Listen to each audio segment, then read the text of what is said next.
cette première conférence de presse conjointe entre le gouvernement de la RCA et la MINUSCA a lieu à un moment délicat en raison notamment de la guerre ouverte entre la coalition menée par le FPRC et l'UPC. Cette guerre, comme vous le savez, a débuté à Bria, dans la Haute-Coteau, avant de s'étendre à une partie de la Ouaka, représentant une véritable menace sur la ville de Bambari. Comme toujours, dans l'histoire parfois tragique de la République centrafricaine, ce sont les civils innocents qui sont les principales victimes de ces affrontements. Dans ce cas-ci, nous avons environ 20 000 déplacés et plusieurs victimes. La coalition du FPRC et l'UPC ont préféré la guerre plutôt que d'écouter les appels du gouvernement centrafricain, de la MINUSCA et de la communauté internationale. Vous savez, une guerre à Bambari augmenterait la souffrance des populations, entraverait le travail des acteurs humanitaires et constituerait un obstacle à la restauration de l'autorité de l'État, n'est-ce pas? L'action de la MINUSCA s'inscrit justement dans le cadre de prévenir de nouvelles souffrances aux populations civiles. Elle utilisera tous les moyens, y compris la force, pour empêcher le pire à Bambari. À cet effet, des opérations de repérage auront lieu dans la zone.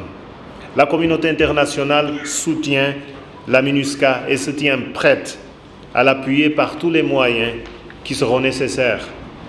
En même temps, la MINUSCA poursuit les contacts avec les représentants de la coalition FPRC et de l'UPC pour qu'ils donnent une chance à la paix. Et pour cette raison, la MINUSCA salue les appels ces derniers temps. D'abord, l'appel du gouvernement fait par le ministre porte-parole, les appels de la CEAC, de l'Union africaine, mais aussi de la France. Conformément à son mandat, comme elle le fait depuis son déploiement en 2014, la MINUSCA agit de manière impartiale.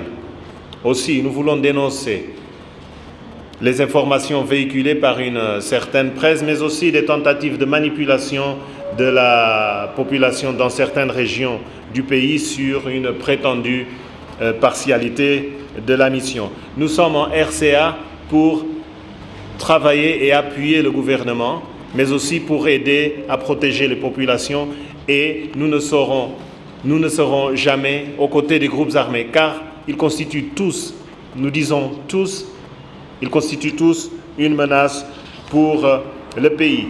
Par ailleurs, la MINUSCA prend très au sérieux les menaces proférées par les groupes armés et autres contre le personnel des Nations Unies et les forces internationales, et rappelle que toute attaque contre son personnel, mais aussi contre les travailleurs humanitaires, pourrait constituer un crime de guerre passible de poursuite par les tribunaux nationaux ou internationaux. La MINUSCA appelle enfin tous les groupes armés sur le territoire centrafricain à mettre fin à leurs affrontements et surtout aux exactions sur les populations civiles. Samedi dernier, 2 communautés de Bangui, autrefois opposées, ont célébré le premier anniversaire d'un pacte de non-agression. Nous appelons à tous les groupes armés pour qu'ils s'inspirent du travail mené par ces communautés de PK5 et de Bimbo 3 pour que des ponts de la paix soient établis sur toute la Centrafrique.